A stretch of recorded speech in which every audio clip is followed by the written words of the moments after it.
আসসালামু আলাইকুম। অ্যাকচুয়ালি এই বিষয়টা নিজের কত ভিডিও বানাবো আমার নিজেরও জানা নেই। ৩য় কিস্তির ভাতার টাকা কবে দিবে? এই বিষয় নিয়ে প্রতিদিনই কোনো না কোনো আপডেট দেই। তারপর আপনারা বারবার কমেন্ট করেন ভাই কবে টাকা দিবে? সো আপনারা যেহেতু ভিডিও দেখে ক্লিয়ার হন না, তার ধারাবাহিকতায় আমাকে ভিডিও বানাইতে হয়। এখানে দেখুন বলেছিলাম যে ভাতার টাকা কবে আসবে? সঠিক তথ্য চাই।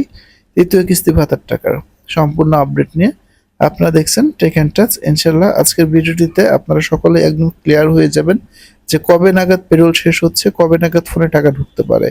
সো এরপরে আপনারা এই বিষয় নিয়ে প্লিজ আমাকে আর কেউ কোনো মন্তব্য করবেন না যে ভাই কবে আবার টাকা আসবে। ভিডিওগুলো সম্পূর্ণ দেখুন শুরু থেকে শেষ পর্যন্ত। আই হোপ আপনারা এই ভিডিও থেকে একদম একটি স্পষ্ট ধারণা পেয়ে যাবেন। এজন্য আপনাদেরকে সবার আগে পেরোলের চিঠিটা পাওয়া খুব দরকার। যে চিঠিটা মন্ত্রণালয়ের ওয়েবসাইটে দেওয়া রয়েছে, যা 23শে ফেব্রুয়ারি প্রকাশ পেয়েছিল। সো এখান থেকে 19শে ফেব্রুয়ারি প্রকাশ পেয়েছিল। আমি চিঠিটা ডাউনলোড করে রেখেছি আপনাদের জন্য। এখানে দেখুন চিঠিতে বলেছিল যে 25-26 অর্থ বছরের ৩য় কিস্তির জানুয়ারি থেকে মার্চ 2026 নির্ভুল পেরোল প্রেরণ প্রসঙ্গে। সরাসরি এই লাইনটাতে চলে আসি।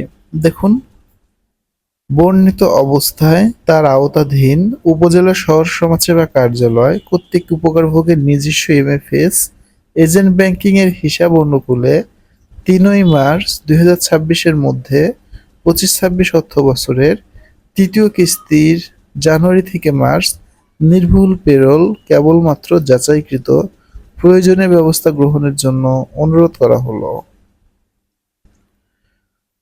জানুয়ারি থেকে মার্চ 2026 পেরোল প্রেরণের পূর্বে কিন্তু হিসাব নম্বর পরিবর্তন সহ প্রয়োজনীয় এমআইএস সংশোধন করা আবশ্যক। তাছাড়া লাইভ ভেরিফিকেশনে যে সকল উপকারভোগীর মৃত্যুর খবর পাওয়া গেছে, নীতিমালা মোতাবেক তাদের প্রতিস্থাপনা আবশ্যক। উল্লেখ্য, যারা মৃত্যুবরণ করেছে যথাযথ কর্তৃপক্ষের মাধ্যমে তাদের মৃত্যুর সঠিক তথ্য স্ব দপ্তরে সংরক্ষণ করতে হবে। আপনারা হয়তো ক্লিয়ার এখনো বুঝতে পারেননি। এটা দেখুন ৩ই মার্চ 2026-এর মধ্যে ৩য় কিস্তির টাকার পেরোল করতে হবে।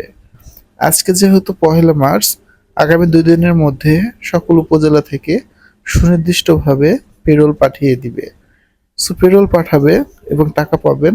এর মধ্যে একটু সময় আপনাদের ব্যয় করতে হবে, কারণ আপনারা জানেন যে পেরোল পাঠানোর পরে বেশ কিছু সময় লাগে, যে সময়গুলা মাধ্যমে টাকা আসে।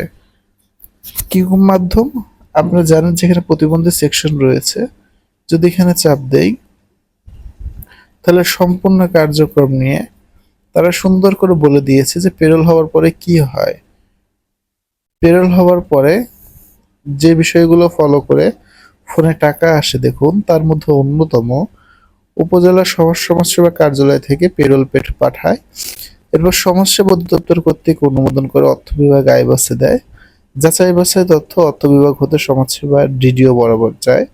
এরপর সমাজসেবা অধিদপ্তর হতে ই বিল সিএফও বরাবর যায়। সিএফও বরাবর হতে বাংলাদেশ ব্যাংকে ইএফটি প্রদানের জন্য অ্যাডভাইস হয়। এরপর বাংলাদেশ ব্যাংক কর্তৃক সংশ্লিষ্ট আর্থিক প্রতিষ্ঠানে সেটেলমেন্ট অ্যাকাউন্ট সহায়তা পাঠায়। এরপর আর্থিক সহায়তা প্রতিষ্ঠান হতে সুবিধাভোগী হিসাবে অর্থ স্থানান্তর হয়।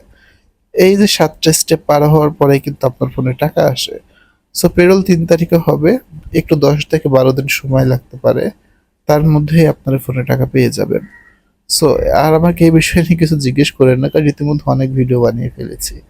ভিডিওগুলো কেমন লাগে এবং থাম্বনেইলগুলো কেমন হয়, আপনাদের সকল মতামত আমার জানতে ইচ্ছা করছে। আমি আশা করবো আপনারা এগুলো কমেন্ট সেকশনে বলে দিবেন।